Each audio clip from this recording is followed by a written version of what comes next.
All right, 853-839.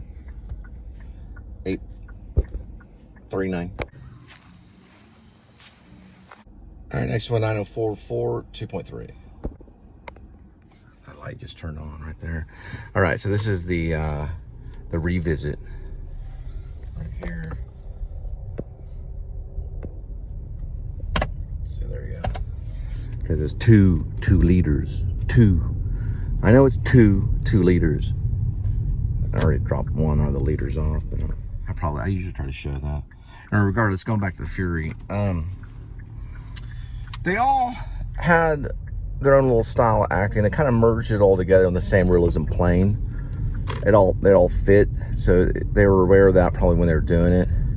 Pitt, I don't know if he did this on purpose. I don't know if he does stuff on purpose, but he kind of had the suave commander, not John Wayne, but kind of actory kind of voice that would come out every once in a while, like a well-spoken thing. And they hate going this kind of, and that kind of laugh, which I thought was interesting. I don't know if he did that on purpose or if he knew he was doing it. Kind of like almost this kind of commercial voice mixed in with this like kind of ignorant. He does that kind of stuff. He did Snatch and things like that. In the Fight Club, he was pretty consistent with Tyler Durden. He was pretty consistent. But this one, at times his voice kind of changed. But they are all playing like different nations, kind of, in a way. Now, there was a Nazi nation, but they had a lot of Nazi paraphernalia inside the tank. There was a lot of Nazi stuff inside the tank that they had gotten off of other Nazis. And they were in the Nazi killing business, as you would say, which I thought he was pretty consistent in Inglourious Bastards. But in Fury, it was kind of a layering of a character. There was different layers in it. So there was this guy that was, I guess, West Point graduate kind of sounding guy that would come out almost like he was definitely playing a crazy guy, but it was almost like he was a person that has there's a person that has like, okay, there's a sociopath, and then there's the dissociative order person or something like that. It's where they're dissociated with themselves, almost like a identity crisis. Like all of a sudden this voice would come out like really quick, and then it would go back into this other voice, and it was weird. And I just noticed it. I was like, I wonder if he did it on purpose or if it just slipped out, because it made him like a sociopath kind of thing. It's when B personality. Yeah, B personality is whenever they're split, or two different people. Pretty much everyone else was pretty much consistent, but that aspect of the commander, he was the commander of the tank. I'm still watching it, but I fall asleep because I'll watch a bunch of vlogs and then I'll fall asleep, and it's hard for me to get through one movie. It can take me several days, sometimes even a week, to rewatch certain segments or just rewatch the whole thing, or I'll rewatch them. But it's usually I try to do at least a movie. I try to at least open up a movie a day, or two movies. Usually not that much, mostly just a movie, but I might meditate on a movie for a week or so. Then I'll go off on a vlog and watch behind the scenes, and then I'll watch interviews about it. I haven't done that a lot with Fury, so I don't know about the director. I don't know all the detailed stuff. And I'll go into my movie review, which can sometimes last a week. Not consistently. It's not like the movie review it goes in the segment. So I won't always put it in the title, because you have to understand the movie, or you have to understand the vlog to understand that I'm going to talk about movies, because I think about them anyway, because that's what I do. I think about movies and then I write them down sometimes, which is called screenplay. But if I get a published screenplay, which I already published a screenplay. I published a screenplay a long time ago under Library of Congress, known as Lost Weight, Stranger Goodbye. I did that a long time ago. But if I ever get a screenplay done, there's a good chance I could slip into what's called filmmaking, which then what that means is just called directing, which that means I can probably eventually put myself in a movie and then take the role of an actor, maybe.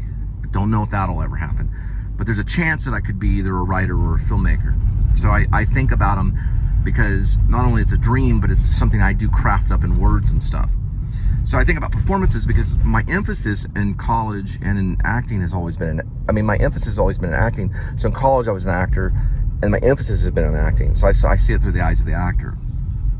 But like what I mean by different nations in Fury is they all represented different type of fighting nations in the tank. There was a Hispanic guy, a Latino guy, he was really good in it. He represented his family. You got the guy that has a suave mustache that talks about the church, and Shia LaBeouf plays him. He's like a Christian. He's like, he tells him, "Are you saved? What's your denomination?" But he's kind of arrogant and also kind of aggressive, but he's trying to save everyone. And then you have the young kid that doesn't want to kill. I thought he looked like a little bit like Billy Corgan, like a young Billy Corgan from Smashing Pumpkins. You see what I'm saying? So they all were coming from different directions. Then you have the idiot greaseball guy that's kind of talking like that he'd kill anybody for any reason. Most of them were killers, but they had to train this one guy to be a killer. It's kind of about killing. It's weird. That's why it's titled Fury, but the tank represents something. That one's going to be studied. That film's going to be a pretty good one. I've heard about it. It's a good movie.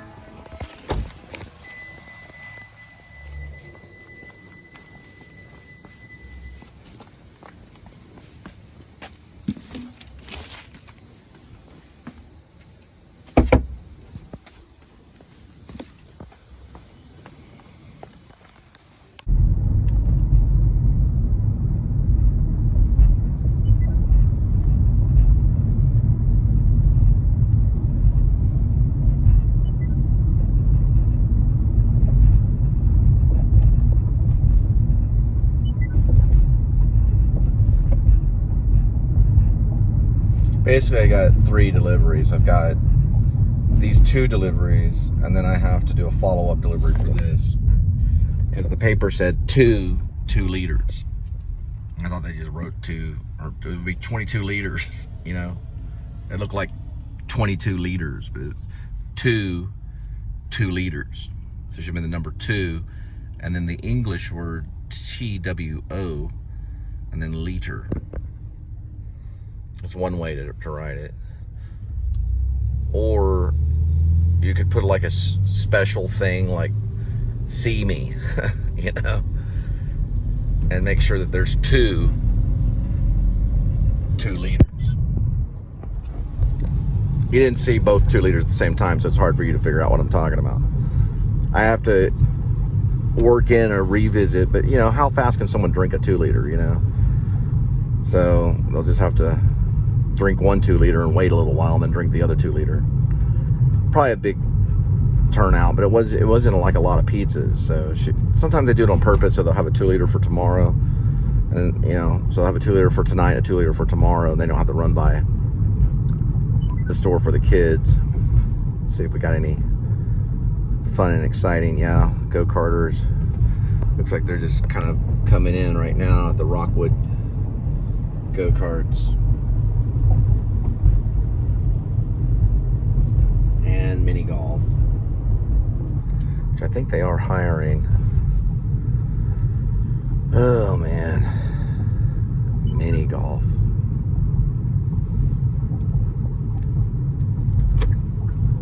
Trying to see if I'm going to be able to work in. I've got 3 GPS. Well, I got 2 going at the same time, but the third one, you can't run 3 of them. You might can in the future. But really what they need to work on is, on these GPS for delivery, is they need to work on what's called consequential order. So if you have 4 deliveries, it would figure out your logistics to be economically correct, if that makes sense. Meaning it would find the shortest distance between A, B, and C if you had 3 different areas. So it would take you from A to B to C logistically, and it can do the math to find the least amount of distance you would have to go for 3 different deliveries. They have it, you can set up 3 different deliveries, I don't know if logistically it works in the favor of the driver. It might, but I'm not 100% on it. I just know that you can put in and you can rearrange the order by putting it in at different times. So if you do the math in your head and you're like, okay, I can go to point A to Main Street and the next one to Green Street and another one to, I don't know, Ralph Avenue or whatever, or, you know, whatever it is. You can put them in and it'll log it on each one. So it does do that because you can add stops. So it might do it. It might do it if you add stops. But they need to work on making it kind of user-friendly, because what I do is I use one service, like this Google Maps, which is what I'm in. I don't have to run that now. I can run it later. So I can stop that one for now, which is Waze. And then eventually I'll go into this one, which also should be getting ready to run. Oh, you can run 3 of them. Okay, so you can do 3 of them. There's 3 different types. So that one's running as well. You can see that this one's at 2.5, and that would be the revisit, which is basically this thing, which is known as Coca-Cola. So I'll find that as I'm approaching this one right here. Well, that one I stopped because it was annoying. There. So I'll be a little bit closer. That way, when I finish this one, I'll be able to drop off the Coca-Cola. She's had time to drink maybe half of the 2 liter of Coca-Cola. So I'll just leave it on the door and just knock, you know, so I can hurry up and go to the 3rd one.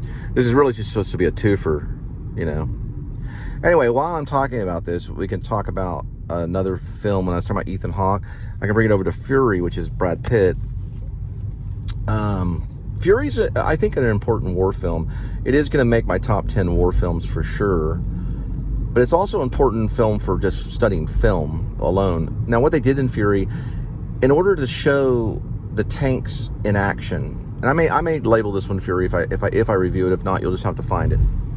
But if they were to show these tanks in World War II, I think they're like Sherman tanks or something, if they were to show them in action and how they really worked, they were very complex. Now, they're not anything like the tanks today, which I think the tanks today, probably 2 Army tanks, the best Army tanks today, could have probably taken over all the Nazis. Probably. Because they couldn't have been bombed out of the sky. They couldn't have been mined. And they couldn't get them with any other, you know, fancy bazookas. They didn't use bazookas, but they used this rocket that would bed into the metal. They wouldn't be able to probably... They might be able to, 2 of them, if they were getting up on them. But they probably could. 2 American modern-day tanks could probably have taken over all of Germany today. I'm saying if they time warped them in 1945. But they didn't do that in the movie. And the Fury's not about time travel. It's about war. Shia LaBeouf's in it. It's one of his great performances. Brad Pitt gives an incredible performance. Every actor in there is a pretty incredible actor. And one of them is kind of an indie actor. I can't think of his name, but he plays kind of the monkey character. He's kind of a grease monkey guy. And kind of talks and all this crazy stuff. He's really good too. All of them are good. So in order for them to show the sequencing of the firing, the tank, the machine gunners, the way the tanks move, the communication, going through everything, they did it in cuts. They chose to go that pattern. So they would cut here, and they would cut there, and they would cut here, they would cut outside the tank, and then they would cut inside the tank, and then they would have the eyes of the you know, it was many, many cuts. Just think of Alfred Hitchcock's shower sequence, you know? It was almost like the whole movie was that way. What I thought they could have done to even make it better was whenever they got to the drama sequences, take all the cuts out and kind of got Robert Altman. Now, I don't know if this was presented by any of the actors. If they didn't probably know because of editing, but they can tell. An actor can tell when they're on set if there's like 5 cameras on set. You know, there's a good chance that the actors are going to know that this is going to be cut up, you know, pretty intensely. And they didn't choose to do that. So they kept the same rhythm of the cuts during the dramatic scenes, or during what's known as the talking scenes, or what's known as like just the regular scenes when they're talking and they're just kind of cutting up or whatever. They kept those cuts, so the fluid, the continuity of the style of the film, you could say, would stay consistent. It would be consistent, so they would have still use those same kind of cuts in the technology. I don't think they should have done that. I think they should have kept all the fighting sequences the way that they had them. Those are the reason why you watch that movie. It's an action-based movie. Lots of tanks firing, all this machine gunning, all these people talking about killing, all this stuff. The acting was so good that they should have went Robert Altman with the acting. It was that good. It was theatrical. It was very good acting. They were probably really in character. I think Shia LaBeouf punched Brad Pitt in the chin or something, but and gotten like a little bit of trouble for it. But regardless, everything was good in the movie. But I was like, well, why are they still cutting all these sequences? And then you know, they're like in a room, and they still got this cut of the eyes, and then they're cutting here and they're cutting there, or just like a regular cowboy shot, and then another angle of a different cowboy shot. It's because they used all those cameras in the regular part of the filming sequencing, you know. So I was like, nah, they don't need to do that. The acting's good enough, you know. Let the acting do the work, you know. I do a quick turn here. They do a lot of that in Fury. Okay, I'm gonna turn this way. Yeah, so, I thought it was good. I liked it. So it's gonna make my top 10 war film. It's not gonna be my number one. It's not gonna be Apocalypse Now. It's not gonna be Full Metal Jacket. It could contend with Platoon, but I don't think that Oliver Stone would have come up with those kinds of ideas. You know, he didn't need to, but. Let me just put it this way. It's pretty amazing film. And a lot of people liked it. They told me to go see it. A lot of people were like, you got to go see this film. It's called Fury, blah, blah, blah. Brad Pitt's in it, blah, blah. Yeah, it's that kind of thing. Anyway, I got to drop this off right up here.